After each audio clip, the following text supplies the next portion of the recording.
Heureux, les députés nationaux nouvellement élus ont répondu présent ce lundi 29 janvier 2024 à l'Assemblée nationale. Le coup d'envoi de travaux de la session extraordinaire inaugurale de la nouvelle législature a été donné par Christophe Mbosso, le doyen d'âge, dans la salle de congrès du Palais du Peuple. Selon Mbosso Kodia, cette session intervient dans un contexte éminemment politique, notamment la tenue du 4e cycle des élections combinées présidentielles, législatives et municipales. Mbosso Kodia a ainsi décliné les 3 missions assignées à son bureau, à savoir la validation de pouvoirs des membres de l'Assemblée nationale, l'élaboration du règlement intérieur de la Chambre basse et l'élection et installation du bureau définitif.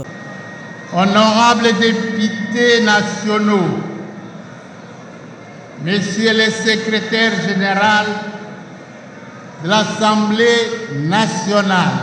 Mesdames, Mesdemoiselles et Messieurs, se référant aux dispositions de l'article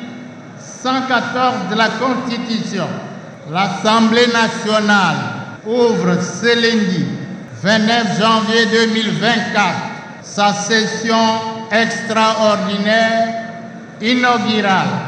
de cette nouvelle législature. La CENI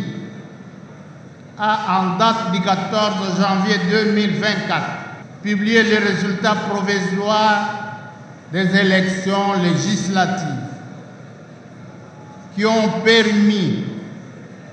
à chacune et à chacun d'entre nous de siéger aujourd'hui dans cet hémicycle. En attendant la proclamation de résultats définitifs par la Cour constitutionnelle,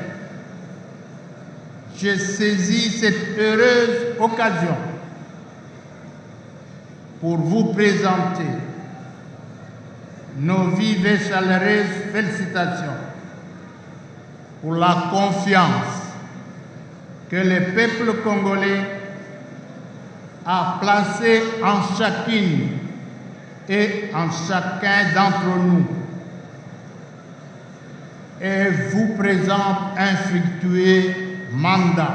Selon les us et coutumes parlementaires, il sera mis en place 26 commissions provinciales pour examiner le dossier de l'élection des députés nationaux transmis par la centrale électorale. Avec cette vision clairement exprimée, Christophe Mbosso a invité les nouveaux élus à soutenir le chef de l'État, Félix-Antoine Tshisekedi, et à l'accompagner durant son 2e quinquennat. De son côté, le secrétaire général de l'Assemblée nationale a fait les décomptes des élus présents dans l'hémicycle, soit 402 sur 478 proclamés par la centrale électorale, avant d'inviter les élus du peuple à faire de l'Assemblée nationale un véritable temple de la démocratie et de rappeler les missions régaliennes de l'Assemblée nationale, à savoir voter les lois et contrôler le gouvernement et les entreprises publiques.